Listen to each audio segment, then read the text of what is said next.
พระพุทธศาสนาจะบ่สอนเรื่องการอ้อนวอนเส้นสวงบูชา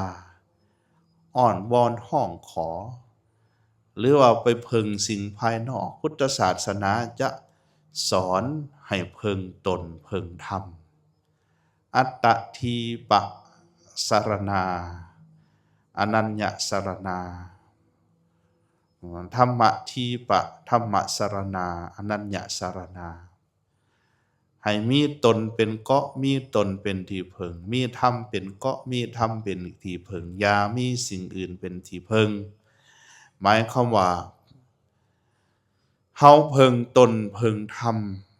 คือพึงกรรมการกระทำพึงความภาคเพียรพยายามของตัวเฮาเองอันนี้พระพุทธศาสนาทรงสอนอย่างสั้นนั่นถ้าเฮาชาวพุทธพวกเฮาทั้งหลายบ่เดินตามห้อยพระพุทธเจ้าพระศาสนาจะเสื่อมนี่เริ่มต้นตั้งแต่เบิ่งเอาออกตนญาติโยมเฮาทั้งหลายว่าถ้ายามใดเฮาจะบำเพ็ญบุญจะทำคุณงามความดีแล้วไปหาตั้งแต่ฤกษ์ดียามดีไปหาแต่มื้อดีจังซี่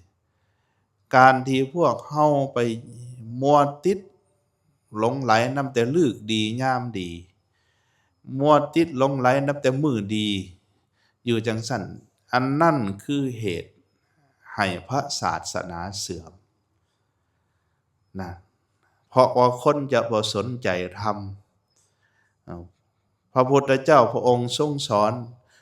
สุนัขขตังสุมังคลังสุปปัตตังสุหุติตังสุขโนสุโมหุตโตจะสุญญิถังพรหมจารีสุปัทถักขินังกายกัมมังวาจากัมมังปัทถักขินังมโนกัมมังคำว่าปัทถักขินังกายกัมมังกรรมทางกายอันเป็นปัทถักขินกรรมทางวาจาอันเป็นปัทถักขินกรรมทางมโนหรือทางใจอันเป็นปัทถักขินคำว่าปัทถักขินหมายถึงทางเบื้องขวาหรือกรรมอันดีเมื่อใดทำกรรมดีด้วยกายด้วยวาจาด้วยใจเมื่อใดประพฤติสิ่งที่ดีงามประเสริฐพรหมจารีสุประพฤติสิ่งที่ประเสริฐดีงามเมื่อนั้นเฮาจะได้ฤกษ์ดีงามดีมงคลดีสว่างดีอันนี้พระพุทธเจ้าทรงสอน